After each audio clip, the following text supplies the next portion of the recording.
জানিস দাদা ভাই, পরপর 5টা চূড়ান্ত টার্গেটকে আজ শুট করে নামিয়েছি, একটাও মিস হয়নি। আরে বাস বনু, তুই তো 1 মাসে আমার থেকে ভালো পিস্তল চালাতে শিখে গেলি রে। একটু লজ্জা লজ্জা গলায় বাকিটা বলল। দাদা ভাই, ফিরে যাওয়ার আগে আগে তুই যে ফিটনেস ট্রেনারকে ঠিক করে দিয়ে গেলি, বিকাশ দা। ও বলছিল এভাবে প্র্যাকটিস করতে থাকলে আর বছর 2 পর পাড়া অলিম্পিকে আমার নাম দিয়ে দিবে। মেডেল না পাই, অন্তত পার্টিসিপেট তো করতে পারবো। কি বলিস দাদা ভাই? অভিমন্যুর চোখ দুটো এবার সত্যিকারের খুশিতে উজ্জ্বল হয়ে উঠল। ওর ছোট্ট পিহু কবে এত বড় হয়ে গেল যে অলিম্পিকে যাওয়ার স্বপ্ন দেখছে। এটাই তো চাইতো অভিমন্যু, যে পিহু নিজের একটা পরিচয় হোক, নিজের একটা আইডেন্টিটি বানাক। রেজাল্ট কি হবে তার ভাবনা নেই। সেলাইয়ের সুতো ছেড়ে পিহু যে দেশের জন্য মেডেল আনার স্বপ্ন দেখছে, এটাই তো অনেক। খুশিতে আর আবেগে গলা বুঝে আসছিল অভিমন্যুর। কোনো রকমে বলল, তুই ঠিক পারবি বনু। ডিসেম্বরে ফিরে গিয়ে আমি আরও ভালো ট্রেনিং দেবো তোকে। দেশের টপ ক্লাবে তোকে ভর্তি করব। তুই শুধু নিজের ডায়েটটা ঠিক কর, আর আপার বডি মুভমেন্ট আরও স্ট্রং কর। অনেক প্রোটিন খেতে হবে এখন। তুই কি আন্ডারওয়েট পিহু? অভিমন্যুর পুরো কথাটা শেষ হওয়ার আগেই পিহু জ্বলে ওঠা খুশি খুশি মুখটা একটু নিভে গেল বোধ হয়। একটু হাসি আর অনেকটা বিষাদ মাখানো গলায় বলল, কিন্তু দাদা ভাই, টপ ক্লাবগুলোতে তো আমার মতো প্রতিবন্ধীদের নিবে না রে। চোয়াল শক্ত হয়ে উঠল অভিমন্যুর। মুখের বেশি একটুও কাঁপল না মেজর অভিমন্যু সেনের বজ্র দৃঢ় কণ্ঠস্বর ভেসে এলো। তুই কিন্তু আন্ডারওয়েট পিহু। বনু, তুই শুধু তোর প্র্যাকটিস 100% দে, বাকিটা আমি দেখে নেব। অ্যাডমিশন না নিলে ছুটিতে বাড়িতে এসে আমি নিজের হাতে তোকে তৈরি করব। পিহু যেন শরতের মেঘ, এই কাঁধে তো এই হাসে, পলকে উচ্ছল হয়ে উঠল ও। সত্যি বলছিস তো দাদা ভাই? You are the best. জানিস, আমি এতদিন গুনছিলাম, আর মাত্র 5 মাস 19 দিন বাকি তোর বাড়ি আসার। কত কিছু প্ল্যান করে রেখেছি রে দাদা ভাই। এই কাছেই দুটো নতুন শপিং মল খুলেছে, নিয়ে যাবি তো দাদা ভাই? আর আর পিহু আরও অনেক কিছু বলে যেত, ওকে থামিয়ে দিয়ে হেসে ফেলল অভিমন্যু। তারপর বলল, এবার বাড়ি এসে তোর জন্য একটা সারপ্রাইজ আছে। পিহু তো আনন্দ প্রায় লাফিয়ে উঠে আর কি। কি সারপ্রাইজ দাদা ভাই, এখনই বল। এখন বললে কি আর সারপ্রাইজ থাকবে রে বোকা? বাড়ি ফিরে তারপর তোকে দেখাবো। ভালো সারপ্রাইজ তো দাদা ভাই। ইস কি মজা! আমার আর তরই সইছে না। এক পলকের জন্য চোখ বন্ধ করে নিলেন মেজর অভিমন্যু সেন। 1 মাস আগের বর্ষণমুখর সন্ধ্যায় সিকিমের প্রান্ত আর্মি ক্যাম্পে হ্যাজেকের নরম হলুদ আলোতে ইলেকট্রনিক বইয়ের পাতায় বোধ হয়ে থাকা এলো চুল ছড়ানো তিন্নির মুখটা ভেসে উঠল ওনার চোখের সামনে। আস্তে করে বললেন, ভালো, খুব ভালো। প্রথম দিনের ফোনটা ছিল গুনে গুনে 2 মিনিট 53 সেকেন্ডের। দ্বিতীয় দিনে মিনিট 10 প্রতিদিন ফোনে কথা বলার সময় বাড়ছে। তার সাথে পাল্লা দিয়ে বাড়ছে তিন্নির মনে অভিমন্যুর জন্য নিঃশব্দ ভালোবাসা। তিন্নি বলে যায় অভিমন্যু শোনে। মাস কয়েক আগেও মন খুলে যে মেয়েটা একটা কথাও বলতো না, 24 বছর বয়সী যে মেয়েটার একটাও বন্ধ ছিল না, সেই তিন্নির মনে এত কথা জমেছিল ও কি নিজেও জানতো? যেন কোনো এক ঝর্ণার মুখ দীর্ঘকাল পাথর চাপা ছিল, আজ সেই ঢাকা সরে গিয়ে কলকল প্রবাহে তিরতির করে বয়ে চলছে। চিরকাল মুখ চাপা সাত চরে রা না করা তিন্নির সকল কথা, সকল মান অভিমান, স্কুল কলেজের প্রতিটি ছোটোখাটো কথা ও যে কেউ এত মনোযোগ দিয়ে শুনতে পারে ওর ধারণা ছিল না। তুমি আপনি মিশিয়ে এক অদ্ভুত সম্বোধনে কথা বলে ওরা। মাঝে মাঝে তিনি বলে যায় একের পর এক কবিতা। নীরব মুগ্ধতায় অভিমন্যু শুনতে থাকে, আবার কখনো কখনো ওরা একটাও কথা বলে না, নিশ্চুপ থেকে শুধু একে অপরের ঘন নিঃশ্বাসের শব্দ শুনে, শুধুমাত্র গলার আওয়াজ শুনে একে অপরের মুড বুঝে যায় ওরা। সারাদিনের সকল ক্লান্তি, সকল খারাপ লাগা, সব নেগেটিভিটি দূর হয়ে যায় ওই মিনিট 10 ফোন কলে। আজকাল তিন্নির মনে হয় দিনের বেলাও যেন কেমন ঘোরের মধ্যে চলে। সারাটা দিন রাতের অপেক্ষায় করে, ট্রেনে বাসে অটোয় ভুল করে কারো ছোঁয়াটুকু ওর গায়ে লাগা মাত্র শরীরে কেমন এক অদ্ভুত জ্বলনের সৃষ্টি হয় তিন্নির, যেন ওর শরীরের প্রত্যাখ্যান করেছে অন্য কারোর ছোঁয়া। সারাক্ষণ তিনি যাই করে মনে হয় যেন অভিমন্যু ওর সাথেই আছে। খাওয়া দাওয়ায় অনিয়ম, মুখ নিচু করে সমস্ত কিছু মানিয়ে নেয়ার মতো মাস কয়েক আগের তিন্নি আর নেই। তিন্নির এখন আকাশ পাতাল তফাৎ। সীমন্তিনী আচারিয়া এখন এক প্রজ্বলিত অগ্নিশিখা, শৈলে যোগিনী আর চোখ দুটো সাধিকার মতো। হয়তো সবই দেখেছে, কিন্তু ঠিক দেখছেও না। তিন্নির নিঃশ্বাসে প্রশ্বাসে ওর সমস্ত অস্তিত্ব এখন অভিমন্যময়। অনবরত বুকের ভেতর চলছে উত্থাল পাতাল প্রেমের ঢেউ। যে কোনো দিন এবার অসতর্ক মুহূর্তে মুখ ফসকে না মেজর অভিমন্যু সেনকে তিনি বলে দেয় ভালোবাসে। আজকাল অভিমন্যুর সাথে ফোনে কথা বলার সময় তাই নিজেকে প্রাণপণে সংযত রাখার চেষ্টা করে তিনি। ভুল করেও যদি মুখ ফসকে কিছু বেরিয়ে যায় আর অভিমন্যু যদি প্রত্যাখ্যান করে আবারও, ইচ্ছাকৃত ভুলের মাসুলে নতুন করে আঘাত পেয়ে চলে আসা সুন্দর এই মুহূর্তগুলো নষ্ট করতে চায় না তিনি। বছর কয়েক আগে খুব সহজে মানব নামের ভুল মানুষটার সাথে জড়িয়ে পড়েছিল ও। এবারে সেই ভুল আর করতে তিনি রাজি নয়। অন্যান্য রাতের মতোই আজও অভিমন্যু ফোন করল। তিন্নির ফড়িংমনের কলকলানি কথায় হারিয়ে গেল ওরা দুজনেই। টুকরো টুকরো সারাদিনের কথা, অফিস, পছন্দের কবিতা, গান এসব নিয়ে কথা বলে প্রায় ঘণ্টাখানেক পার। আজ ফোন রাখার ঠিক আগ মুহূর্তে খুব অস্ফুটে অভিমন্যু বলে ফেলল, যে তাই মেয়ে। মিসেস বিয়াঙ্কার নরম তুলো গায়ে আনমনে হাত বোলাতে বোলাতে বিছানায় আধশোয়া হয়ে ফোন কানে ছিল তিন্নির। চমকে খাড়া হয়ে উঠে বসল। হৃৎপিণ্ডটা একবার লাফিয়ে উঠেই থেমে গেল কয়েক সময়ের জন্য। অনেকদিন আগের পড়া প্রিয় শব্দবন্ধু, খুব চেনা, ঠিক শুনল কি ও? নিশ্চিত হতে সাথে সাথে জিজ্ঞেস করল তিন্নি, কি বলেন? হুম, কই কিছু না তো। অভিমন্যুর গলা কেঁপে উঠল নাকি সেটাও ওর ভ্রম। চোখ বন্ধ করে নিল তিনি। ভৌগোলিক দূরত্ব যাই হোক না কেন, প্রতিরাতে ফোনে কথা বলার অভ্যাসে এখন অভিমন্যুর প্রতিটি কথা আর অন্তরের ভাব স্পষ্ট বুঝতে পারে ও। অভিমন্যু কি কিছু লুকোনোর চেষ্টা করছে? হাল ছাড়ল না তিনি। আমার মনে হলো আপনি কি যেন একটা বললেন এক্ষুনি। ও কিছু না, হাওয়ার আওয়াজ। আমি মানিও। আজ রাখি, এবার কাল কথা হবে। 3 সেকেন্ড নীরব হয়ে থাকলো তিনি। ঠিক শুনুক বা ভুল, আর কতদিন চেপে রাখবে মনের নিঃশব্দ ভালোবাসার জোয়ার? আর তো পারা যায় না। ছাপিয়ে যাওয়া আবেগের বন্যায় সকল সংযমের বাধা ভেঙে দুই কুল ভাসিয়ে দেওয়ার ঠিক আগের মুহূর্ত সারা গায়ে কাটা দিয়ে উঠল ওর। তারপর নিজের মন প্রাণ নিঃশ্বাস সমস্ত কিছু ওই 3টি শব্দের ওপর সমর্পণ করে চোখ বন্ধ করে পারফেক্ট অ্যাকসেন্টে অস্ফুটে বলল, ইয়েটে আর্মি আউসি। শো শো হাওয়ার আওয়াজ ছাড়া আর কিছু শোনা যাচ্ছে না।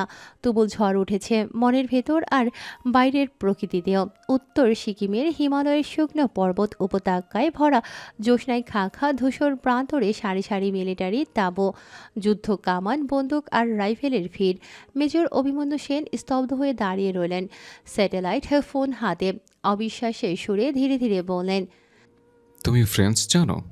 তিনি তবে ঠিকই শুনেছিল, প্রথমবার। সেই বলল তবে। ভালোবাসা আর মনের যুদ্ধে বেশ কয়েকটা সোপান তড়িয়ে এগিয়ে গেল তিনি। চোখ দিয়ে দরদর করে জল পড়ছিল ওর, আর এই অবস্থাতেও হাসি পেল ওর। অভিমন্যুর প্রশ্ন শুনে চোখের জল মুছে নিয়ে হেসে ফেলে বলল, না, তবে ছড়িয়ে লাইট করেছে। মুখ ফসকে বাকি কথাগুলো বেরোনোর আগেই স্টেপলার দিয়ে ঠোঁট টিপে নিল তিনি। তবে কি? তিনি হঠাৎ করে থেমে যাওয়ায় ততক্ষণে প্রকৃত কৌতূহল জেগে উঠেছে অভিমন্যুর গলায়। তবে কিছু না। Simantini? It's not that important. Simantini? এবারের গলাটা আরো গাঢ়, আরো ঘন। আবারও ছলাৎ করে উঠে হৃৎপিণ্ড। উফ, মন না বায়োলজি ল্যাবের ব্যাঙাচি।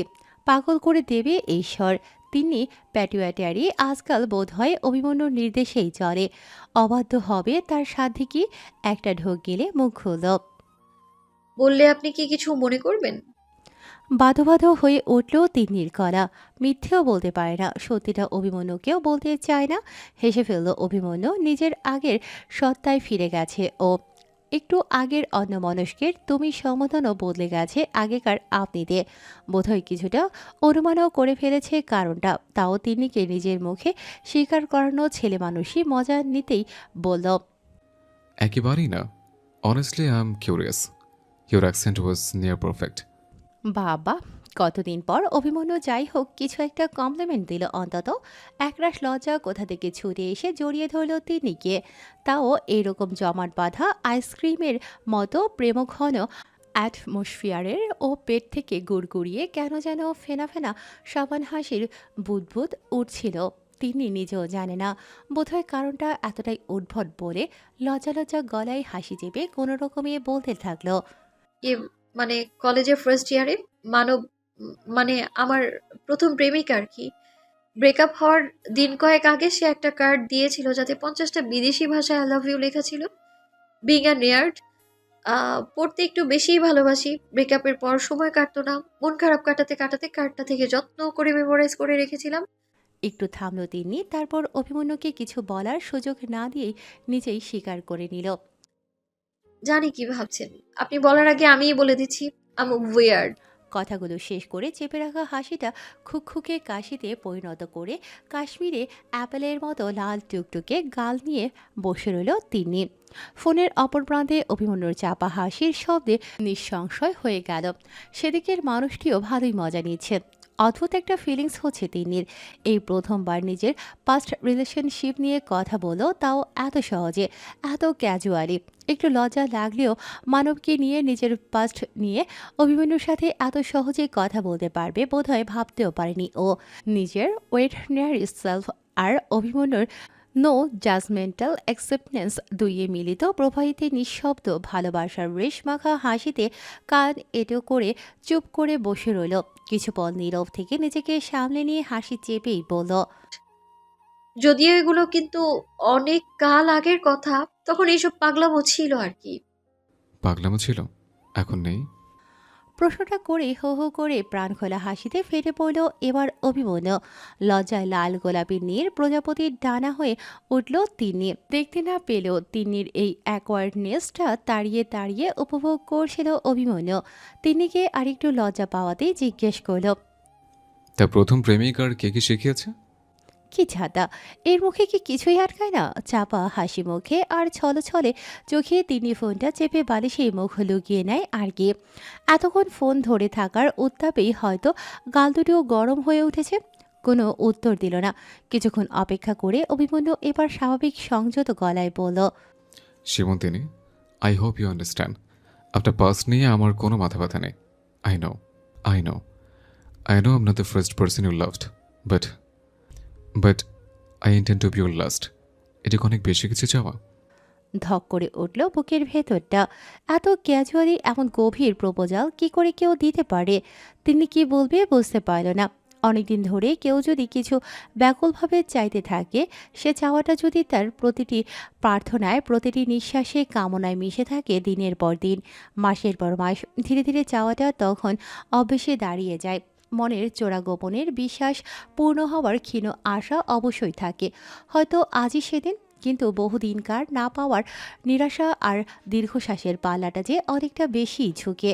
সেই চির আকাঙ্ক্ষিত পরম কাম্য বস্তুটি হঠাৎ করে যদি কোনো উপহারের বাক্সে তেষ্টাভাবে 13 ফিতের ফুল লাগানো গ্লিটার গিফট পেপারে অতি যত্নের সাথে প্যাক করে অপ্রত্যাশিতভাবে পার্থিব মানুষটির একেবারে হাতে ধরিয়ে দেয়া হয়, তবে অপর প্রান্তের সেই মানুষটার ঠিক কী অনুভূতি হয়? তিনি ঠিক তেমনই রিয়েক্ট করতে ভুলে গেল। হৃৎপিণ্ড তো কখন থমকে গেছে, কান মাথা ভো ভো করছে ওর। বালিশে মুখ গুজে নিঃশব্দে কাঁদছিল তিনি। কি বলবে কি করবে বুঝতে না পেরে মনে হলো প্রসঙ্গ পাল্টে ফেলা সবচেয়ে সহজ।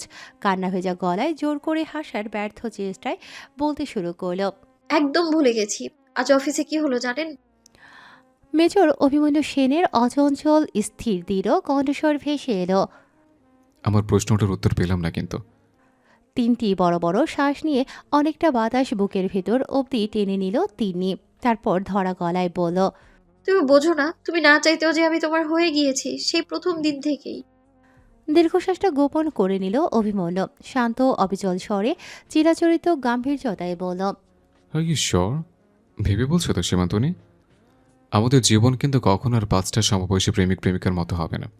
তবে যখন তখন আমার সাথে ঘুরতে যেতে পারবে না, সিনেমা দেখতে পারবে না, ইচ্ছে করলে আমার সাথে কথা অব্দি বলতে পারবে না। দেখা তো দূরের কথা, বছরে একবার কি দুবার আমি বাড়ি ফিরতে পারবো। আমার জীবন আমার হাতে নেই, আমার বাঁচা মরার কোনো ঠিক নেই। হঠাৎ ফোন করলে আমাকে পাবে না, তোমার কোনো দুঃসময়ে হয়তো আমাকে পাশে পাবে না। ইচ্ছে থাকলেও আমি ফিজিক্যালি প্রেজেন্ট থাকতে পারবো না। আরও অনেক কিছু বলে যাচ্ছিল অভিমন্যু, তিনি থামিয়ে দিল। আর কিচ্ছু চাই না, তুমি আমার। এই জানাটাই আমার সবচেয়ে বড় শক্তি। আমার প্রায়োরিটি লিস্টে বরাবর তুমি সেকেন্ড থাকবে, দেশ সবার আগে। চোখ বন্ধ করে নিল তিনি। লাফ ডুফ করে বেঁচে চলা হৃৎপিণ্ডের সাথে তাল মিলিয়ে 3 ফোঁটা গরম জল গড়িয়ে পড়ল ওর চোখের কৃষ্ণ সাগর থেকে। স্থির দৃঢ় স্বরে বহুকাল আগে অভিমন্যুর বলা কথাগুলো ফিরিয়ে দিল তিনি। সেটা তো আমাদের সবার কর্তব্য, তাই না? নর্থ সিকিম আর শ্রীরামপুরের ফিরিঙ্গি ডাঙার মধ্যে ভৌগোলিক দূরত্বটা গুগল ম্যাপের 20 হিসেবে 2000 মাইল না হয়ে যদি 200 মাইলও হতো, মেজর অভিমন্যু সেন হয়তো আজ রাতেই পৌঁছে যেতেন তিন্নির কাছে, শুধু একবার ওকে নিজের বুকের সাথে মিশিয়ে নিতে। বাইরে ভাদ্রের পচা গরম, বৃষ্টির ছিটে ফোটা নেই, গাছের একটা পাতাও নড়ছে না, এমনকি গুমোট আবহাওয়া। দিন কয়েকের প্রচণ্ড তাপ প্রবাহে শহর কলকাতা স্তব্ধ প্রায়। সকাল সকাল শুনশান গলি, রোদের তেজে পথ কুকুরগুলো ছায়ায় বসে বসে হাঁপাচ্ছে ইতিউতি, জনমানুষের চিহ্ন মাত্র নেই। দুপুর দিকে গলন্ত পিচের রাস্তা থেকে ভাপ উঠে এসে যেন গলিয়ে দেবে সারাসার দাঁড়িয়ে থাকা হলদে ট্যাক্সির বনেট। সল্টলেক সেক্টর 5-এর ঝাঁ চকচকে বহুতল আইটি অফিসের ঠান্ডা এসি ঘর থেকে এক পা বাইরে দিলেও যেন ঘামে চ্যাটচ্যাটে হয়ে যায় গা হাত পা। গড়িয়ে আসা নোনতা শ্বেতধারা মুছে নিতে রোমাল সর্বক্ষণের সঙ্গী। পারতপক্ষে কেউ আর অফিসের বাতানুকূল ঘর ছেড়ে বাইরের ফুটে নামে না। লাঞ্চ ব্রেকে এমনকি বিকেলের চা খেতেও নয়, অফিস ক্যাফেটেরিয়াতেই সেরে নেয় আজকাল। তিন্নিদের 14 তলায় অফিস, দুটো ক্যাফেটেরিয়া, একটা 10 তলায় আর একটি গোডাউন ফ্লোরে। 10 তলাটির তুলনামূলক ছোট, দুপুরের 12:30টার পর থেকে দুটো, এই সময়টুকু দুটো ক্যাফেটেরিয়ার একটাতেও আর তিল ধারণের জায়গা থাকে না। ঘাক ঘাক শব্দে বেজে চলা জয়েন্ট স্ক্রিনে নিউজ বা ফুটবল, এমপ্লয়ি, কুক, অ্যাটেন্ডেন্সদের ভিড়, কলতান, হইচই, ছোট ছোট দলে ভাগ হয়ে আলোচনা, হাসি ঠাট্টা, গল্প, রকমারি বাঙালি প্রাদেশিক খাবার, চা, কফি, স্যান্ডউইচের মোমো গন্ধের ভিড়ে সেক্টর 5-এর অফিস ক্যান্টিন তখন যেন হাওড়া রেল স্টেশন, বিবিধের মাঝে মনির মহান। মাঝে মাঝে বসার জায়গাও পাওয়া যায় না, তার উপর আবার একা খেতে যাওয়ার জ্বালাও আছে। চারপাশে পরিচিত মুখগুলি মাঝে মাঝেই উকি মারবে অনর্থক কিছু খেজুরে আলা বা উটকো প্রশ্নমালা নিয়ে। দুপুরের ভিড় এড়াতে তিনি তাই চেষ্টা করে বেলা 2টোর পর ক্যাফেটেরিয়ায় যেতে, তখন ভিড় অনেক পাতলা। 1.5 মানুষ প্রমাণ একটা কাজ জানালার ধার বেছে নিয়ে দূরের নলবনের ধোঁয়াটে নীল জলরাশি আর এভারগ্রিন কলকাতা দেখতে দেখতে শান্তভাবে নিজের খাবারটা সাবার করে তিনি। কানে গুজে রাখা ইয়ারফোনে বেজে চলে পছন্দের গান, অরিজিৎ সিং বা জল ব্র্যান্ডের একের পর এক ট্রাক। কোনো এক এমন দুপুরে সুরের জগতে হারিয়ে যেতে যেতে মায়ের দেওয়া টিফিন বক্সটা খুলে মনের সুখে এক চাউমিন চিবোচ্ছিল তিনি। পায়ে পায়ে এগিয়ে এসে শায়ক একটা চা টেনে নিয়ে বসলো ওর ঠিক পাশটিতে। গভীর মনোযোগে তিনি তখন ফোনের কল্লক দেখছিল। গত মাস দেড়েক বা দুয়েক সারাদিনে বারবার অভিমন্যুর ফোন নাম্বার, কল ডিটেলস দেখাটাই ওর একমাত্র টাইম পাস হয়ে দাঁড়িয়েছে। শায়ককে খেয়াল করেনি। অপলক চোখে শায়ক তাকিয়েছিল হলদে সাদা চুড়িদার কামিজে ফোনে মগ্ন সেই মেয়েটির দিকে। মাস কয়েক আগেও যাকে দেখলেই পেটের ভেতর কেমন ওয়াশিং মেশিনের মতো গুড়গুড় আওয়াজ হতো। সময় সত্যিই বদলে দেয় সব কিছু। এখন যেন সেমন্তিনীকে দেখলেই রোমে রোমে বিচ্ছির ধ্বংসন। কি কমতি আছে ওর মধ্যে যে সেমন্তিনী ওর দিকে ফিরেও তাকায় না? 2 বছরের চেষ্টা করে সবে একটু আশার মুখ দেখেছিল। সিকিমের ট্রিপটা এমনভাবে ভেস্তে না গেলে আজ হয়তো সেমন্তিনী ওর গার্লফ্রেন্ড হতো। মাঝখান থেকে উড়ে এলো সেই মিস্ট্রি আর্মি ম্যান। কে জানে, হয়তো তার সাথেই ফোনে ব্যস্ত থাকে সেমন্তিনী। বেশ কিছুক্ষণ অপেক্ষা করে ভাঙা ভাঙা গলায় শায়ক বলল, কেমন আছিস সীমন্তিনী? চমকে উঠল তিনি। মাস 2 আগে সিকিম থেকে ফেরার দিন বিকেলে ট্রেনের সেই অপ্রীতিকর এপিসোডটার পর থেকে শায়কের সাথে আর একটা কথাও বলেনি তিনি। একই অফিসে এক প্রজেক্টে দিনের মধ্যে 9 ঘন্টা একসাথে কাজ করেও হয়তো সায়ক ভেবেছিল মিথিলেশ ডেকে পাঠানোর পর সীমন্তিনী নিজে আসবে ওর সাথে কথা বলতে, কিন্তু তিন্নি ছিল সম্পূর্ণ নিরুত্তাপ নির্বিকার, যেন কিছুই হয়নি। সায়ক যেন পাশের কিউবিকলে বসেও ওর চোখে অদৃশ্য। কয়েকদিন পর বুঝে গেছে সায়ক আর কিছুই না, সীমন্তিনী ওকে লক্ষ্য করে না, হয়তো মন প্রাণে ঘৃণা করে। এরপরেও নানা ছলছুতোয় সায়ক চেষ্টা করেছিল বার কয়েক তিন্নির সাথে কথা বলার, তা শুনলে তো। আজকেও যথারীতি সায়ক ওর সাথে কথা বলতে যেতেই টিফিন ফেলে চেয়ার থেকে উঠে পড়েছিল তিন্নি। সায়কের চাপা কাতর আরতিতে পা আটকে গেল ওর। সীমন্তিনী প্লিজ, সবাই দেখছে, একটু আমার কথা শোন। বিরক্তিতে মুখ কুঁচকে গেল তিন্নির। তাতে আমি কি করব? দেখলে দেখুক, আমার কিছুই যায় আসে না। আমার যায়, একটু বস প্লিজ। সিন ক্রিয়েট করিস না সায়ক, তোর সাথে আমার কোনো কথা নেই। সীমন্তিনী প্লিজ। সায়ক এমনভাবে চেঁচিয়ে উঠল, অনিচ্ছা সত্ত্বেও চেয়ারে বসে পড়ল তিন্নি। রুদ্ধ স্বরে সায়ক বলল, আগে শান্ত হয়ে বসে সবটা শোন, তারপর তোর যা ইচ্ছে হয় আমায় বলতে পারিস। না শোনার থেকে না বলতে আরো বেশি মনের জোর লাগে। তেঁতুল গোলার টক মুখের ভেতর ধপ করে বসে পড়ল তিনি। জলদি বল, যা বলার, সময় নেই হাতে। অনেকটা সময় নিয়ে মুখে চোখে একটা দুঃখী দুঃখী ভাব ফুটিয়ে তিন্নির দিকে তাকালো সায়ক। আমার উপর এতটা কেন রেগে আছিস বলবি একটু? সায়কের দিকে অবিশ্বাসের দৃষ্টি নিয়ে কয়েক পল তাকিয়ে রইল তিনি, কেটে কেটে বলল, আই ইউ কিডিং মি? তুই কি সব জেনে শুনে ইনোসেন্ট চাচ্ছিস সায়ক? একটা বিশাল বড় ভুল বুঝাবুঝি হয়েছে সীমন্তিনী, তুই ভুল বুঝছিস আমায়। উত্তেজনায় ফেটে পড়ল তিনি। আমি ভুল বুঝছি? সিকিম থেকে ফেরার দিন ট্রেনে আমার সাথে কি বিহেভ করেছিলি তুই ভুলে গেছিস? থেমে থেমে সায়ক বলল, সেদিনের ট্রেনের ওই ঘটনাটার জন্য আম অলসো সরি। বিশ্বাস কর, কোনো এক্সকিউজ দিচ্ছি না। আমি নিজেও জানি না কি বলে গেছি সেদিন। তুই আমাকে ভুল ভাবছিস কিনা সেটা ভাবার চেয়েও আমার কাছে তোর সেফটিটা আরও বেশি ইম্পর্টেন্ট ছিল। বিলিভ মি সায়ক, আমার কাছে এটা লেম এক্সকিউজই লাগছে। সায়ক চুপ করে আছে দেখে বিরক্তিতে তিন্নির কপালটা কুঁচকে গেল। যদিও সায়কের মুখ নিচু করে বলে যাওয়া পরের কথাগুলোতে সে বিরক্তির ছিটে ফোটাও আর রইল না।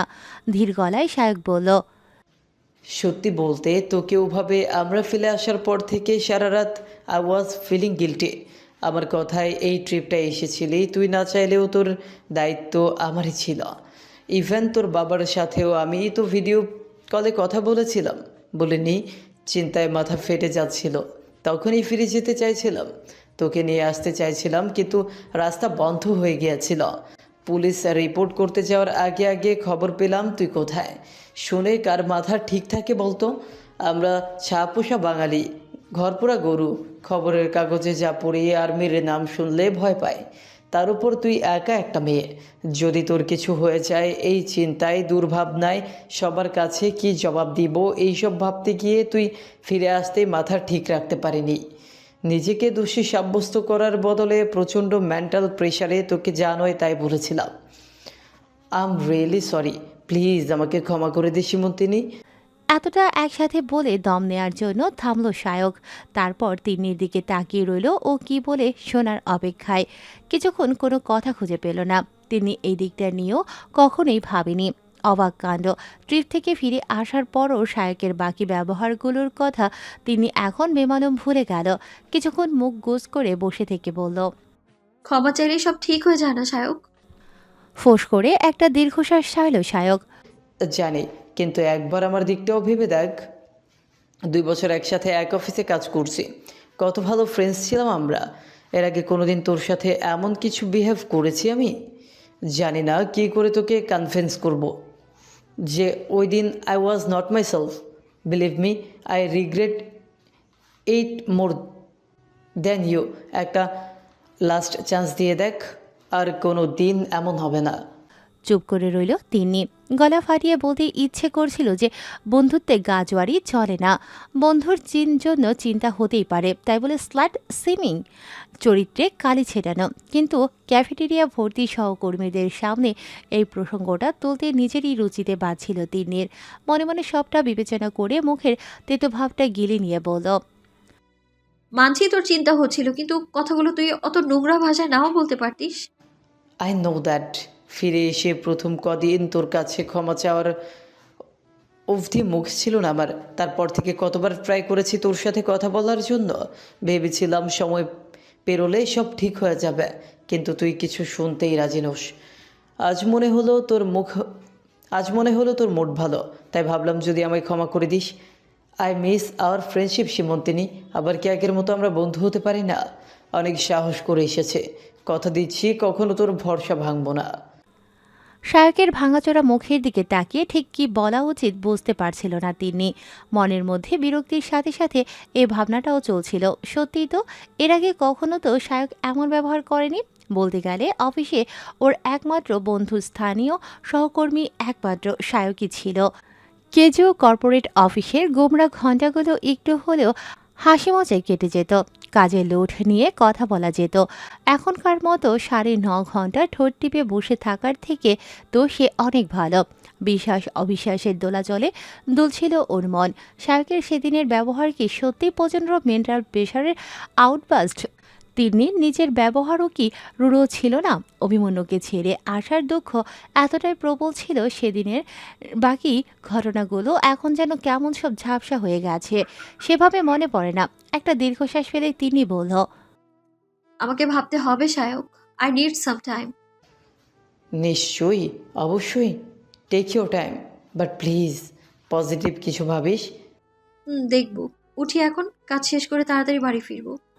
চলেই যাচ্ছিল। শায়কের পরের কথায় আবার থমকে গেল তিনি। শায়ক এবার আমতামতা করে জিজ্ঞেস করেই ফেলল, একটা সত্যি কথা বলবে? শুনলাম তোর নাকি বিয়ে ঠিক হয়ে গেছে। আরেকবার বিরক্তির দমকা বাতাসটা ফিরে আসতেও নিজেকে সামলে নিল তিনি। মুখে তুলে তেতো মুখে বলল, রিয়েলি? তুইও? ফ্লোরে সবাই বলাবলি করে, ওই প্রবাল দাই বলছিল। এমনিতেই তুই কেমন আনসোশ্যাল হয়ে গেছিস, কারোর সাথে কথা বলিস না, দিনরাত ফোন নিয়ে পড়ে থাকিস। আমিও তাই ভাবলাম। এনিওয়ে, কিছু মনে করিস না আবার। বিয়ে ঠিকরে আসা হতাশার দীর্ঘশ্বাসটা লুকিয়ে নিল তিনি। আজকাল মাঝে মাঝে সংখ্যা জাগে মনে, অভিমন্যু কি সত্যি ওকে ভালোবাসে, নাকি তিনি ওর সময় কাটানোর অজুহাত মাত্র? রাতের পর রাত ফোনে কথা বলে ওরা। তিন্নির প্রতিটা কথা এমন মনোযোগ দিয়ে শোনে, অভিমন্যুর এক একটা নিঃশ্বাস, ঘন গলার স্বর বারবার গলিয়ে দেয় তিন্নির মন। কিন্তু তারপর মন যে আরও বেশি কিছু চায়। যতই বলুক প্রত্যাশা করি না, সম্পর্কের দাবি করি না, সত্যিই কি কোনো চাহিদা ছাড়া ভালোবাসা হতে পারে? অভিমন্যুর সাথে কথা বলে হয়তো রাতটা ভালোভাবে কাটে, সব কিছু ভুলে থাকে মিষ্টি মিষ্টি ভ্যানিলা আইসক্রিমের মতো হ্যাপি হ্যাপি ভাব। কিন্তু সকালে উঠেই যে মুহূর্তে একা হচ্ছে তিনি, সেই মুহূর্তেই সমস্ত খারাপ স্মৃতি, সমস্ত দুশ্চিন্তা ওই পোকার মতো বুকের ভেতরটা কুড়ে কুড়ে খাচ্ছে। মন কি চায় মন নিজেই জানে না, তিনি বুঝতে পারে না অভিমন্যুর মন। এক মুহূর্তে সবলে খুব কাছে টেনে নেয় ওকে, পরের মুহূর্তে বরফের মতো শীতল নিষ্পৃহতায় দূরে সরিয়ে দেয়, যেন ধরা দিয়েও ধরা দিতে চায় না। একটা রহস্যের ঝাপসা কুয়াশায় ঢাকা অভিমন্যুর জীবন, যেখানে তিন্নির কোনো উপস্থিতি কামও নয়। এক এক সময় বড্ড ফার্স্ট্রেটেড লাগে, অপাংতেও মনে হয় নিজেকে। এতদিনের এত কথা, এত অঙ্গীকারের পরও কোথাও গিয়ে তাল মেলে না যেন। মানুষটার পরিবার, ব্যাকগ্রাউন্ড, অতীত, এমনকি বাড়ি কোথায় সেটুকুও জানে না তিনি। ভেবেছিল একদিন না একদিন অভিমন্যু নিজে থেকেই বলবে সেসব কথা, কিন্তু কোথায় কি? মাঝে মাঝে তো এমনও মনে হয় হয়তো অভিমন্যুর জীবনে ও স্পেশাল কেউ নয়, না হলে কি নিজের কথাগুলো ওর সাথে শেয়ার করতো না সে? তীব্র অভিমানে তিনি মুখ ফুটে তাই কিচ্ছু জিজ্ঞেস করেনি একবারের জন্য। এমনকি আজ অবধি মাত্র একবার মুখ ফুটে ওকে আই লাভ ইউ বলেছে অভিমন্যু, সেই মাসখানেক আগে। ব্যাস, তারপরে সব চুপচাপ। বুদ্ধিমানরা বলবেন এসব তিন্নির অবশ চিন্তা, ইম্যাচিউরিটি। কিন্তু কখনো কখনো ভালোবাসার আক্ষরিক প্রকাশ্য বড্ড জরুরি, বিশেষ করে এই ডিজিটাল প্রেমের যুগে, যেখানে ইচ্ছে মতো হাত বাড়িয়েই তাকে ছোঁয়া যায় না, তার চোখের ভাষা পড়া যায় না, তার মুখের হাসি দেখা যায় না। মনটা যে বড্ড অবশ, বড্ড জটিল। তাও সেই মানুষটার ফোনের অপেক্ষায় দিন কাটায় তিনি। স্বপ্ন দেখতে মন চায়, 10 মিনিটের একটা ফোন কলে সারাদিনের সকল অভিমান, অভিযোগ ধুয়ে মুছে যায়। মন, প্রাণ, শরীর সব কিছু সমর্পণ করে আছে সেই মানুষটির ভালোবাসার আশায়। যে মানুষটার জীবন সম্বন্ধে ওর কোনো ধারণাই নেই, সেই মানুষটাকে নিজের জীবনের থেকেও বেশি ভালোবাসে তিন্নি। যত কান্নাই কাঁদুক না কেন, যত মন খারাপই হোক না কেন, তিন্নি জানে অভিমন্যুকে ও ভালোবেসেছে পাগলের মতো। ছন্নছাড়া, মাত্রাহীন, সুতীব্র সে প্রেম। বাঁধনহীন ভালোবাসার দাউ দাউ আগুনে ঝাঁপ দিয়েছে তিনি। শ্যামাপোকার মতো পুড়ে মরা ছাড়া আর কোনো উপায় নেই ওর। মেঘ ছায়ার মতো তিন্নির হঠাৎ বিষণ্ণ হয়ে যাওয়া মুখের দিকে তাকিয়ে আর থাকতে না পেরে খুব কাতর গলায় বলে উঠল সায়ক।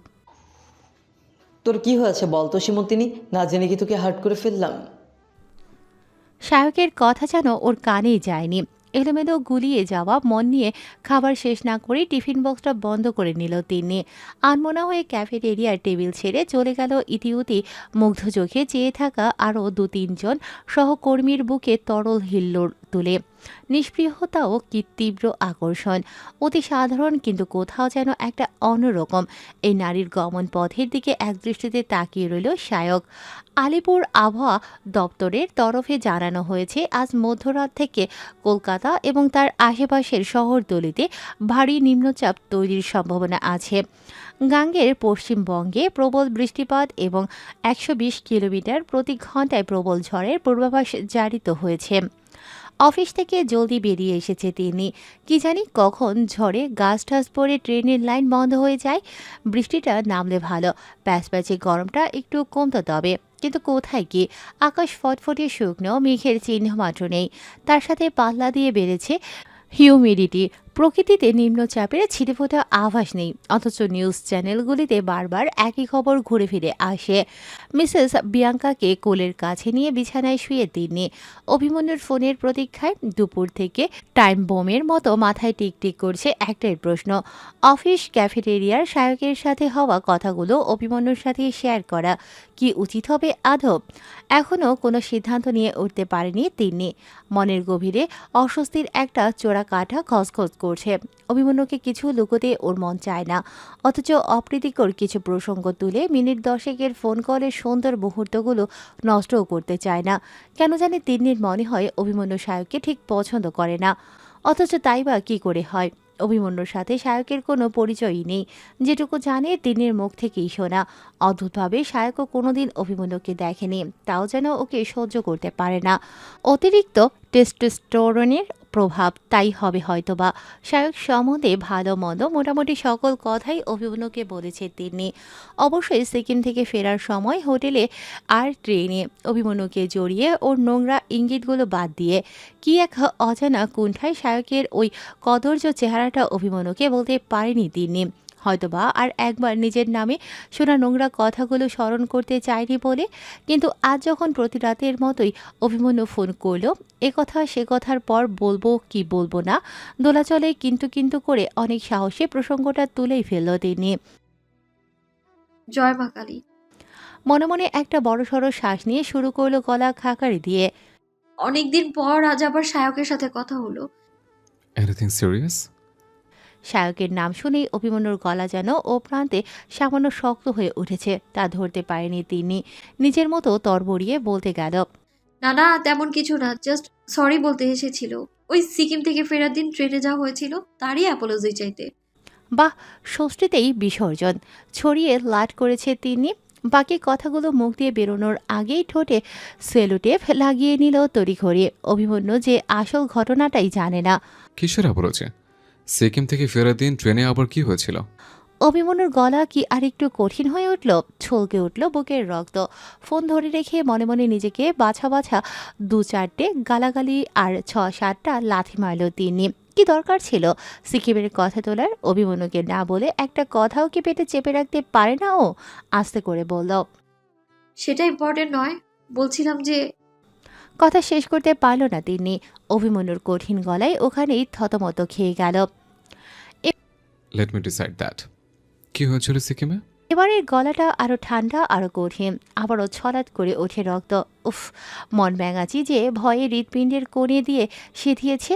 এদিকে পিটুইটারি চলে তেনার কথায় অবাধ্য হবে তার সাধ্যে কি?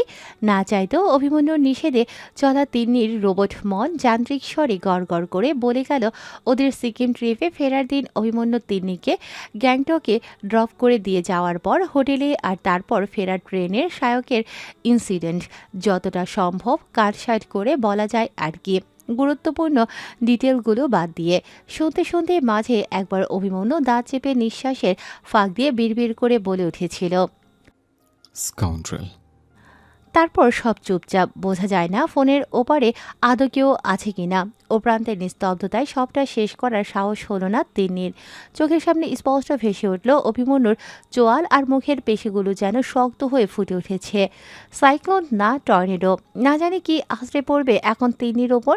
তবে সেই ঝড়ের ঝাপটা সহ্য করার ক্ষমতা ওর আদৌ আছে কিনা তা নিয়ে যথেষ্ট সন্দেহ। ভয়ে বুক দুরু করছিল তিন্নির, অপেক্ষা করছিল অভিমন্যুর একটা প্রতিক্রিয়ার। কয়েক সেকেন্ডের পর বহুদূর হতে অন্তরাত্মা কাঁপিয়ে দেয়া বরফ ঠান্ডা স্বর ভেসে এলো। তারপর? আর এতদিন আমায় এসব জানাওনি কেন? কি ছিল সেই স্বরে? ওভার পজিটিভনেস, ক্ষুব্ধতা, চাপা রাগ, বিরক্তি? ঠিক ধরতে পারল না তিনি। কিছুটা অস্থিরতা আর অনেকটা অস্বস্তি নিয়ে প্রথম প্রশ্নটা সুচারুভাবে এড়িয়ে গিয়ে দ্বিতীয় প্রশ্নটার উত্তরে ক্ষীণ গলায় বলল, তখন তো আমায় তুমি ফোন করতে না, কি করে বলবো? পরে বলেছে তো, প্রতিদিন আরো 1000টা কথা বলেছ। কিছু না বলে চুপ করে রইল তিনি। ও যে ইচ্ছে করে বিষয়টা এড়িয়ে গেছে অভিমন্যুর কাছেও সেটা দিনের আলোর মতো পরিষ্কার। ধারালো গলা বেজে উঠল অভিমন্যুর। তারপর? Should I know about anything else? একটা ঢোক গিলল তিনি। তারপর শায়ক বলছিল যদি আবার আগের মতোই আমরা বন্ধু হই, মানে অফিসে একজন কারোর সাথে কাজের ফাঁকে গল্প করা, একসাথে টিফিন করা, এইসব আগের মতো। দিন দিন কেমন আনসোশ্যাল হয়ে যাচ্ছি যেন। কথাগুলো নিজের কানে বেমানান ঠেকছিল তিন্নির। এর উপরও কেন শায়কের হয়ে সাফাই দিচ্ছিল নিজেও বুঝল না। হয়তোবা নিজেই সিদ্ধান্ত নিতে পারছিল না বলে অভিমন্যুর অ্যাপ্রুভাল চাইছিল মনে মনে। অস্বস্তিকর শীতল নীরবতা কাটতেই আস্তে আস্তে বলল, আসলে শায়ক তো প্রথম থেকেই আমায় কত সাপোর্ট দিয়েছে। অফিসেও ওই একমাত্র যার সাথে আমার মানে আমি কথা বলতে পারি। হুম। কিছুটা অধৈর্য হয়ে তিন্নি বলে উঠল, শুধু Did he try to touch you? সম্পূর্ণ অপ্রত্যাশিত প্রশ্নটায় ইলেকট্রিক শক খাওয়ার মতো চমকে উঠল তিন্নি। হোয়াট? আমরা অফিসের ক্যাফেটেরিয়ায় বসে কথা বলছিলাম অভিমানিও, 100-200 লোকের মাঝে। আজকের কথা বলছি না। In Sikkim, in that hotel room. Did he try to touch you? থমকে গেল তিনি। আজ সারাদিনে যে কথাগুলো একবারও মনে পড়েনি অভিমন্যুর কথায় চোখের সামনে ফ্ল্যাশব্যাকের মতো ঝলসে উঠল সিকিমের হোটেলের ঘরে সেই দৃশ্যপটগুলো পরপর। শায়কের জোর করে বারবার ওর হাত জড়িয়ে ধরা, তিন্নির পিঠে থেকে দেয়ালের বন্ধ দরজা, আর সামনে পথ আটকে উদ্যত শায়ক দাঁড়িয়ে শরীরের খুব কাছে, টকটকে লাল চোখ, উত্তেজিত মুখ, কদর্য ভঙ্গিমায় কথা বলা যা দেখে তিন্নির বুক শুকিয়ে গিয়েছিল অন্য কিছুর আশঙ্কায়। কিন্তু এই মুহূর্তে এসব কথা অভিমন্যুকে বলতে সাহস পেল না তিনি। চোখ বন্ধ করে নিয়ে অম্লান বদনে বলল, আমি জানি না। What do you mean by আমি জানি না? Did he or did he not?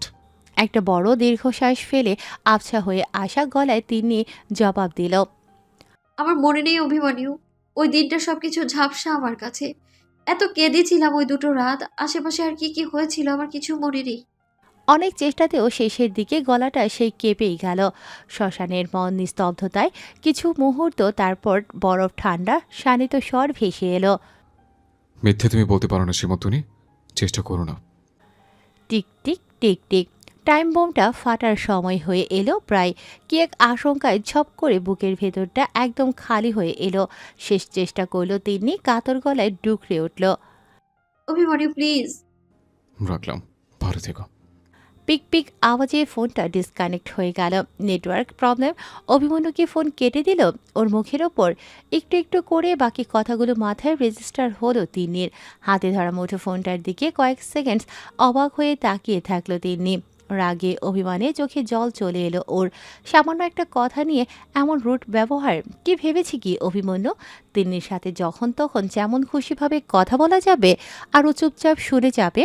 এতদিনে এই প্রথমবার একটা চরম দুঃসাহসিকের কাজ করে বসলো। এই প্রথমবার অভিমন্যুকে কল করলো তিনি।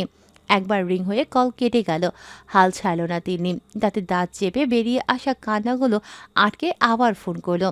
তারপর আবার ফোন করেই চলল। বার ৬-৭ অবিরাম ফোন করেই চলার পর কল রিসিভ করে চাপা রাগের সাথে দাঁতের দাঁত চেপে অভিমন্যু বলল। মানা করেছিলাম না ফোন করবে না। এক মুহূর্তের জন্য গলা কাঁপল না তিন্নির। সমান তেজে প্রশ্ন ফিরিয়ে দিল। কথা শেষ না করে ফোন কাটলে কেন? আমি এখানে ডিউটি করছি, তোমার সাথে কথা বলার জন্য। অভিমানী, বুকের ভেতর থেকে ডুকরে চিৎকার করে উঠল তিনি। ওর গলায় কান্না, রাগ, আতঙ্ক সমস্ত কিছু মিলিয়ে এমন কি ছিল অভিমন্যুর ভেতরটা কেঁপে উঠল। আর ইগনোর করতে পারল না। আগে তো এত নরম ছিল না ও। নিজের পরিবর্তনে নিজেই অবাক হয়ে গেল অভিমন্যু। এ কদিনে তিনি কি পাথর থেকে ওকে মানুষ বানিয়ে নিয়েছে? পরপর দুটি শ্বাস ছেড়ে নিজেকে শান্ত করার চেষ্টা করে বলল। Not now, all good things must come to an end. মাঝরাতে নিম্নচাপটা গাঙ্গের পশ্চিমবঙ্গে আশ্রয়ই পড়ল এবার। প্রথম আঘাতটা গিয়ে শ্রীরামপুরের ফিরিঙ্গি ডাঙার একটি বিশেষ বাড়ির উপর পড়ল কি। ফোন ছেড়ে দিয়ে পাথরের মূর্তির মতো স্থির হয়ে বসে রইল তিনি। মনে করার চেষ্টা করলেও কতদিন পর কাঁদল যেন ও। মাসখানেক, হ্যাঁ মাস দেড়েক, নাকি তারও বেশি। পোড়া কপালে বেশি দিন সুখ সহ্য হয় না। অভিমন্যু নিজেও বুঝতে পারছিল না আচমকা কেন এত রেগে গেল। ও কি ওভার রিয়েক্ট করেছে? সেদিন গ্যাংটংয়ের হোটেলে বা ফেরার ট্রেনে ঠিক কী হয়েছিল তিনি যে সবটা খুলে বলেনি তা মানুষকে পড়ে ফেলার অনন্য অভিজ্ঞতায় অভিমন্যু ঠিকই বুঝে ফেলেছে। তিনি যেটুকু বলেছে আসল ঘটনা তার থেকে অনেক বেশি। শুধু সেজন্যই কি? কিন্তু তাতে তিন্নির কী দোষ? নাকি যে তিন্নিকে অপমান করেছে তার সাথেই বন্ধুত্ব করছে, তাকে আড়াল করছে বলে, অথবা তিন্নির উপর অন্য কেউ আকৃষ্ট, সেটাই সহ্য করতে পারছে না অভিমন্যু। মেজর অভিমন্যু সেন কি দিন দিন পজিটিভ হয়ে যাচ্ছেন তিন্নির প্রতি? হঠাৎ করে মনে হলো এতদিন যেন একটা স্বপ্ন দেখছিলেন বাস্তব থেকে কয়েকশো যোজন দূরে। একি করতে যাচ্ছিলেন উনি। এমন দুর্বলতা তো মেজর অভিমন্যু সেনকে মানায় না। ভাবনা চিন্তাগুলো পরপর সাজিয়ে নিয়ে রাতের ভারী পাহাড়ি বাতাসে বুক ভরে অনেকটা নিঃশ্বাস নিলেন মেজর। তারপর পার্সোনাল মোবাইল ফোনটা হাতে তুলে নিলেন। নিম্নচাপের প্রভাবে বাইরে অঝরে বৃষ্টি। বন্ধ জানালা ভেদ করেও সেই বৃষ্টির আওয়াজ ঘরে চলে আসে। ঝড়ের সাথে ঠকঠকিয়ে কাঁপছে জানালার পাল্লা। মধ্যরাতে প্রকৃতি যেন আজ তাণ্ডব লীলায় মেতেছে। আর তিন্নির পৃথিবী ভেঙে পড়েছে তাসের ঘরের মতো। মাস দুয়েকের উড়ু উড়ু স্বপ্নের রামধনু রঙা ফানুস আজ যেন মুখ থুবড়ে সোজা মাটিতে এসে পড়েছে। অসহ্য যন্ত্রণায় মাথার চুলগুলো দু হাতে সজরে খামছে ধরে চোখ বন্ধ করে নিল তিনি। কি ভেবেছিল আর কি হয়ে গেল? কেন শায়কের হয়ে তরফদারি করতে গেল তিনি? সাজানো বাগান নিজের হাতে তছনছ না করলে কি মনে শান্তি হচ্ছিল না? ভাবতে ভাবতেই ওর চোখ গিয়ে গড়িয়ে আসা নিঃশব্দ নোনতা গরম জল ভিজে যাচ্ছিল বিছানার চাদর, বালিশ। বুকের পাঁজরগুলো কে যেন ইলেকট্রিক করাত দিয়ে বেশ রসিয়ে রসিয়ে কাছে। শেষে অভিমন্যু ভুল বুঝল ওকে। ঠোঁট কামড়ে রক্ত বার করে চোখের নোনতা জল আটকানোর ব্যর্থ চেষ্টায় তিনি ওর মনকে বোঝানোর চেষ্টা করতে লাগলো।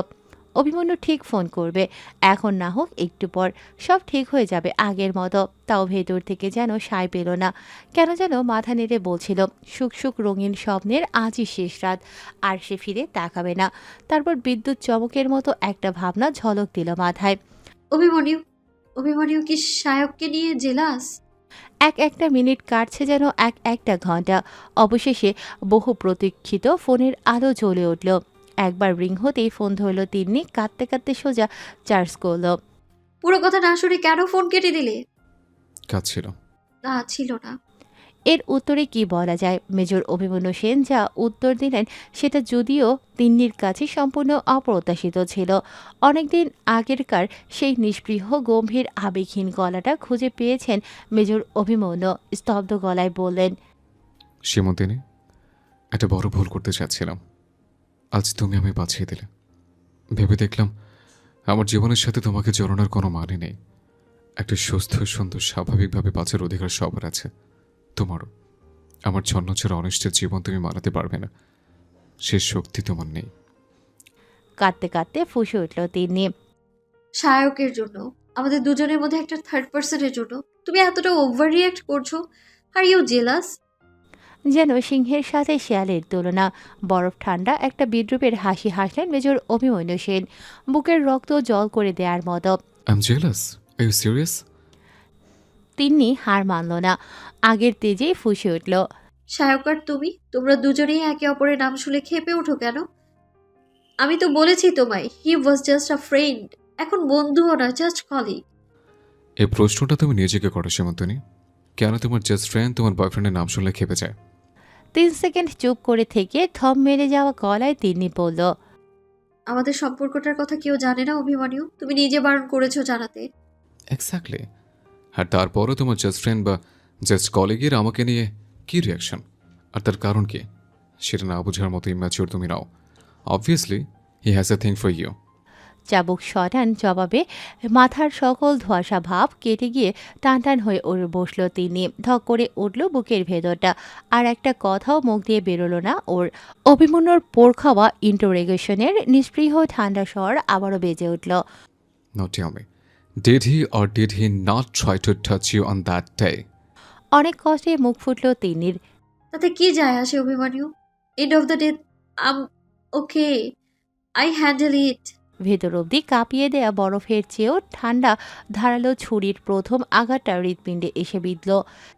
এটাই যে আসে, সবটা জেনে শুনে তুমি কভার আপ করার চেষ্টা করেছ, আমার কাছে সত্যিটা লুকানোর চেষ্টা করেছ, এরপর ওই স্কাউন্ডেলটার সাথে কথা বলেছ। কিছুক্ষণ স্তব্ধ হয়ে থেকে একটা একটা করে প্রতিটা শব্দ উচ্চারণ করল তিনি। তুমি আমায় অবিশ্বাস করো? ততদিক শীতল স্বরে তার প্রতিউত্তর এলো।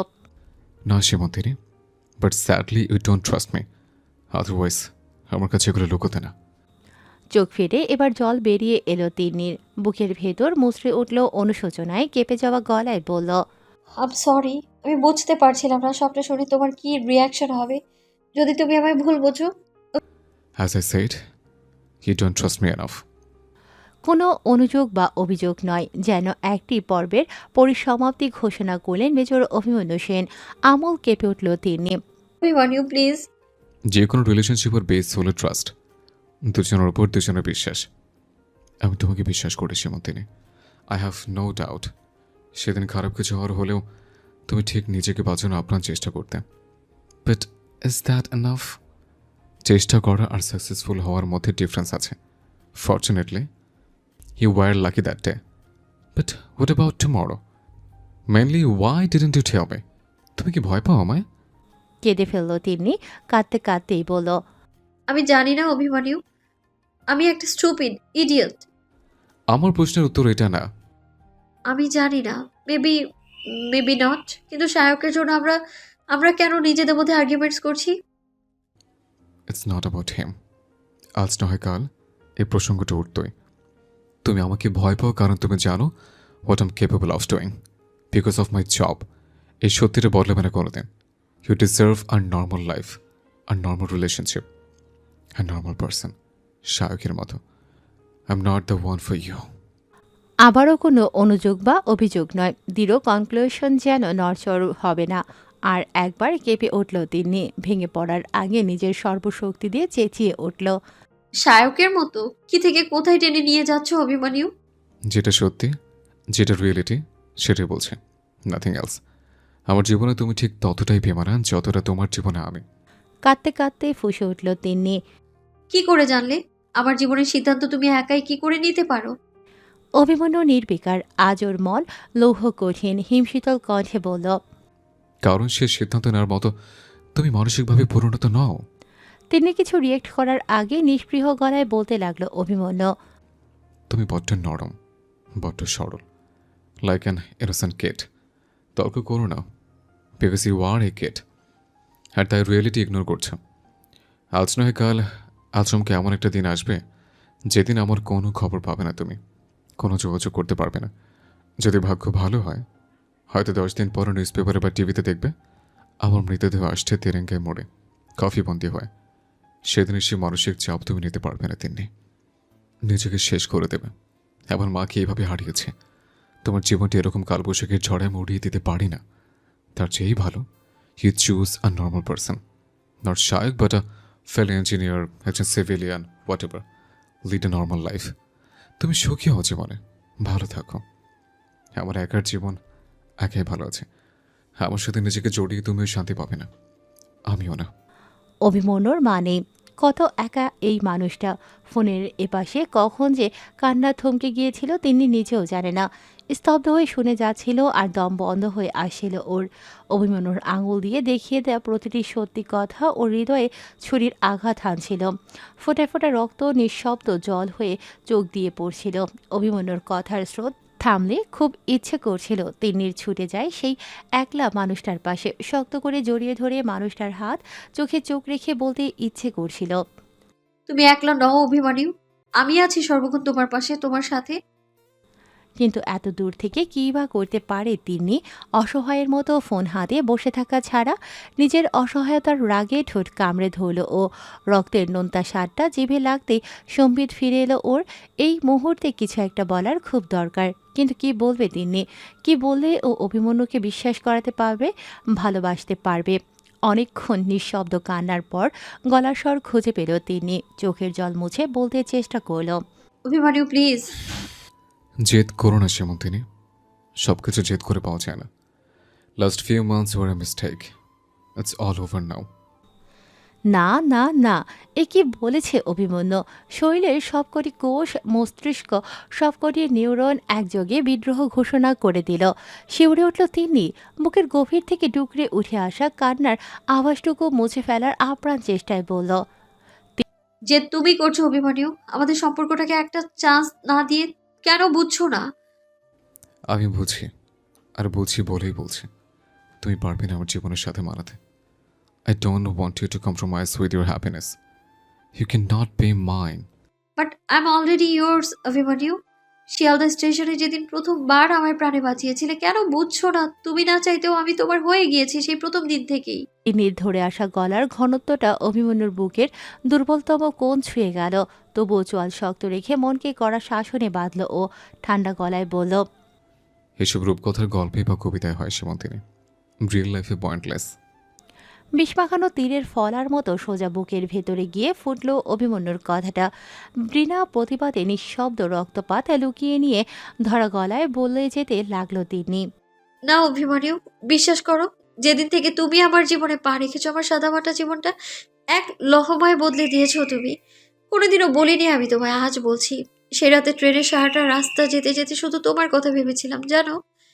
এনজিপি স্টেশনে নেমেও তোমায় খুঁজেছিলাম আমি। যদি তোমরাও নেমে থাকো, পাইনি দেখতে। অতজনের সাথে ঘুরে বেরিয়েও আমি একলা ছিলাম। হোটেলের ঘরে সারা দুপুর রাত কেঁদেছিলাম, আর তোমার দেখা পাবো না বলে। তোমার পোস্টিং কোন রাজ্যে আমি জানতাম না, তাও কি এক ব্যর্থ আশায় পরের দিন ঘুরতে বেরিয়ে নর্থ সিকিমের প্রতিটা আর্মি চেকপোস্টে আমার চোখ তাকিয়েছিল সব ইউনিফর্মে। যদি কোনোভাবে দেখা হয়ে যায় আমার আমার চোখ কেবল তোমায় খুঁজছিল অভিমানীও। তোমাকে খুঁজে পাবো না জেনেও। তিন্নির কথাগুলো শুনতে শুনতে একটু একটু করে বুকের ভেতরটা ফাঁকা হয়ে আসছিল অভিমন্যুর। কি করে স্বীকার করবে, ঠিক একই অনুভূতিতে ছেয়েছিল ওরও মন।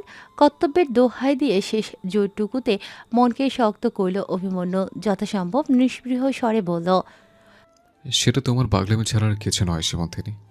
একটা ঠান্ডা শিরশিরানি বয়ে গেল তিন্নির মেরুদণ্ড বরাবর। আজ আর কিছু চেপে রাখবে না, আজ আর থামলে চলবে না। মাস দুয়েক আগেকার পুরনো দিনগুলোর কথা মনে পড়তেই নিজের অজান্তেই কেঁপে উঠল একটু। তারপর কান্নার মধ্যেই ব্যর্থতার হাসি হেসে বলল, না অভিমানীও, পাগলামো শুরু হলো সিকিম থেকে ফিরে এসে। তুমি কি জানো এখন আমার সারাদিনের কাজ ফোনের কল লগ খুলে তোমার ফোন নাম্বারটার দিকে তাকিয়ে থাকা। কোন দিন কত মিনিট কত সেকেন্ড কথা হয়েছে তা আমার ঠোঁটস্থ। সারাদিন আমার মনে হয় তুমি যেন ঠিক আমার পাশেই আছো। স্পষ্ট অনুভব করতে পারি আমি তোমায়। প্রতিটা মুহূর্ত মনে হয় অদৃশ্যভাবে আমি আমি তোমায় দেখছি, তুমি আমায় রক্ষা করে যাচ্ছ। তুমি থাকতে আমার কোনো বিপদ হতেই পারে না। অফিসে যাওয়া আসার পথে যে কটা মন্দির চোখে পড়ে, যেন আমি সব কটায় প্রণাম ঠুকি, যেন ঈশ্বর তোমায় অক্ষত রাখে। এখন আমার এমন অবস্থা, তুমি যখন আমায় কাঁদতে মানা করো, আপনা আপনি আমার কান্না বন্ধ হয়ে যায়। তুমি একবার যদি আমায় বলো ভালো থেকো, আমি সত্যিই ভালো থাকি সেই দিনটা। ভুল করেও রাস্তায় কারো হাত আমার গায়ে লেগে গেলে সেই জায়গাটা কেমন লাল হয়ে ওঠে, জ্বলনি শুরু হয়ে যায়। আমার শরীর অন্য কারো ছোঁয়া রিজেক্ট করে দিচ্ছে অভিমানীও। আমার শরীর, মন, আমার নিঃশ্বাস প্রশ্বাস সবকিছু তোমার ইচ্ছেতে চলে অভিমানীও। তুমি যোগাযোগ বন্ধ করে দিলেও তারা তোমারই থাকবে। কিছু পেয়েও না পাওয়ার যন্ত্রণা বোঝো? আমি শুধু তোমায় ভালোবাসতে জানি অভিমানিও, কোনো দাবি ছাড়া, বাঁধন ছাড়া ভালোবাসা। আমি তোমার শর্তে বাঁচতে চাই, তোমার সাথে বাঁচতে চাই আমি। এটুকু কি অনেক বেশি কিছু চাওয়া? তোমার কাছে আমার কোনো দাবি নেই, কোনো সম্পর্কের চাহিদা নেই। হয়তো আমাকে ছাড়াও তুমি খুব ভালোভাবে বেঁচে থাকতে পারবে, কিন্তু তোমাকে ছাড়া আমি বাঁচতে পারবো না। কান্না ভেজা গলায় আকুল হাহাকারে মনের কথাগুলো চলছিল। তিনি বলতে বলতে ওর গলা বুঝে এলো বারবার। চোখের কলবে গড়িয়ে পড়া নিঃশব্দ নোনতা জলের স্রোত একবারের জন্য বন্ধ হয়নি। আর শুনতে শুনতে ফোনের অপর প্রান্তে অভিমন্যুর পাথর কঠিন হৃদয় কেঁপে উঠছিল বারবার।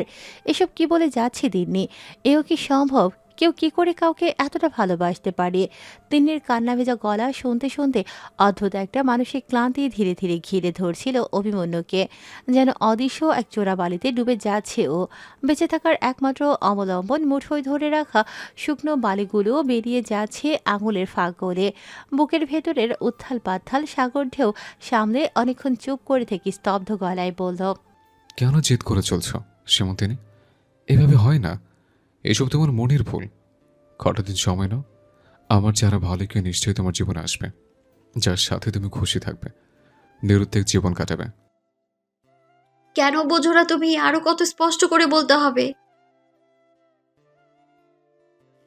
নিরুদ্বেগ জীবন আমি চাই না অভিমন্যু, অন্য কাউকে আমার চাই না। আমি শুধু তোমায় চাই। সারাদিনে একটা বার তোমার গলার আওয়াজ শুনে বাকি জীবন কাটিয়ে দিতে চাই আমি। যদি সেটাও অনেক বেশি চাওয়া হয়, তাহলে শুধু এটুকু জানিয়ে দিও, প্রতিদিন পৃথিবীর যে প্রান্তে যেখানেই আছো তুমি বেঁচে আছো, সেই পাওয়াতেই আরেকটা দিন বেঁচে থাকবো আমি। সেমন্তিনী, You intended to be the last person I love. I'm already yours, Abhimanyu, today or tomorrow and forever. নতুন করে আর অন্য কারো হাত হতে পারবো না আমি। মনটা তো কবেই দিয়ে দিয়েছি আমি তোমায়। এই শরীরটাও তুমি ছাড়া অন্য কেউ পাবে না। যদি এই পৃথিবীতে তোমার জায়গা না হয়, তবে আমারও জায়গা হবে না। যদি তুমি আমার জীবনে নাই থাকো, তবে আমি বেঁচে থেকে কি করবো অভিমানিও? আমি জানি তোমাকে যতটাই ভালোবাসি না কেন, তুমি আমায় ভালোবাসো না। একটু থেমে মনের গোপনতম চোরা কুঠুরি থেকে টেনে হিঁচড়ে উঠিয়ে আনলো নিজের সকল ইনসিকিউরিটি শিকড় সমেত। কাঁদতে কাঁদতে বলে যেতে লাগলো তিন্নি, মাস 2 আগে যখন আমি তোমার জন্য কেঁদে ভাসাচ্ছি, তখন পরপর 2 দিন দেখা হওয়ার পরেও, আমার প্রাণ বাঁচানোর পরেও তুমি আমার নামটুকু জানতে চাওনি। মনকে বুঝিয়ে দিয়েছিলাম হতেই পারে I was not important to you. কিন্তু এখন তুমি বলছো আমি তোমায় বিশ্বাস করি না। কিন্তু তুমি কি আমায় বিশ্বাস করো অভিমানিও? আজ 2 মাস আমরা ফোনে কথা বলি, কিন্তু আমাদের মধ্যে ঠিক কি সম্পর্ক? আদৌ তোমার সাথে আমার কন্ট্রাক্ট আছে কিনা সেটা কোনো তৃতীয় ব্যক্তি জানে না। আমি তোমাকে সব বলেছি, আর তুমি আজ অবধি তোমার নিজের জীবন নিয়ে একটা কথা আমায় বলনি। আমি এও জানি না তোমার বাড়ি কোথায়, ফ্যামিলিতে কে কে আছে। তোমার পাস্ট, তোমার প্রেজেন্ট নিয়ে আমার জাস্ট কোনো ধারণাই নেই অভিমানিও। তোমার একটা ফটো অবধি নেই আমার কাছে। আমাদের সম্পর্কটার আদৌ কোনো ফিউচার আছে কিনা তাও জানি না। এমনকি এমনকি তুমি আমাকে প্রতিদিন আই লাভ ইউও বলো না।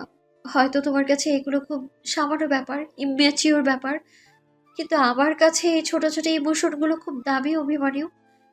এবার বলো, এতে আমার খারাপ লাগে না, কষ্ট হয় না, কান্না পায় না? তাও তো কিছু বলি না আমি তোমায়। তোমার শর্তে, তোমার সবটা নিয়ে আমি শুধু তোমাকে ভালোবেসেছি অভিমানীয়, তোমার পরিচয়কে নয়। মাঝে মাঝে যেটুকু ছিটে ফোটা ভালোবাসা দাও আমায়, তা নিয়েই খুশি থাকি আমি। যদি ভালো না বাসতে পারো, তবে তোমার বন্ধুত্বটুকু নিয়েও আমি খুশি থাকবো। শুধু আমাকে তোমার থেকে আলাদা করে দিও না প্লিজ। বর্ষার ঘোলাটে জলে ফুলে ফেপে ওঠা হুগলি নদীর মতো চেপে রাখা সব আবেগ, সব অভিমান হৃদয় ছাপিয়ে বেরিয়ে এলো আজ। বলতে বলতে অবুঝ বাচ্চার মতো আকুল কান্নায় ভেঙে পড়ল তিন্নি। আর 2000 মাইল দূরে ঝকঝকে তারা ভর্তি পরিষ্কার কালো আকাশের নিচে স্তব্ধ হয়ে দাঁড়িয়ে রইল অভিমন্যু। কি ভেবেছিল আর কি হয়ে গেল? একটা ছোট্ট ভুল বোঝাবুঝি থেকে এত কিছু মনের ভেতরে এত কিছু চেপে রেখেছিল তিন্নি। অভিমন্যু জানতেও পারেনি। সত্যিই তো মেয়েটা কোনোদিন কিচ্ছু চায়নি ওর কাছ থেকে, শুধু একটু ভালোবাসা ছাড়া। অভিমন্যুর পাথর মন যে তিন্নির ফুলের মতন নিষ্পাপ নরম মনকে নিঃশব্দে প্রতিদিন আঘাত করে চলেছে, তাই বা কি জানতো। দুমড়ে মুচড়ে উঠছিল বুকের ভেতরটা। অসহায় লাগছিল নিজেকে। এত দূর থেকে কি করে এই কান্না থামাবে ও? অনেকক্ষণ পর যখন অভিমন্যু নিজের সম্বিত ফিরে পেল, তিন্নির কান্না থামেনি তখনও। একটা গম্ভীর নিঃশ্বাস পড়ল ওর। ভালোবেসেও এত কষ্ট, এই নরম মনটাকে কেন এত কাঁদাচ্ছে ও? মন স্থির করে নিয়ে ভারী শান্ত গলায় প্রায় আদেশ করল অভিমন্যু। সীমন্তিনী, কাম ডাউন, স্টপ ক্রাইং। সেই গলা, যা শুনে তিন্নি মরেছে প্রথম দিন থেকে, যা তিন্নির শিরায় শিরায় মাতুনি ছড়িয়ে দেয় আজও। এত কান্নার মধ্যেও মুখে চাদর গুজে ফোপানো বন্ধ করল তিন্নি, ঠিক যেন একটা 5 বছরের শিশুকে বোঝাচ্ছে তেমনই নরম শান্ত গলায় অভিমন্যু বলে যেতে লাগলো। কেন কাঁদছ? একবার বলেছে আমি তোমায় ভালোবাসি না? একটা কথা বলো তো, নিয়ম করে প্রতিদিন আই লাভ ইউ না বললে ভালোবাসা বোঝানো যায় না?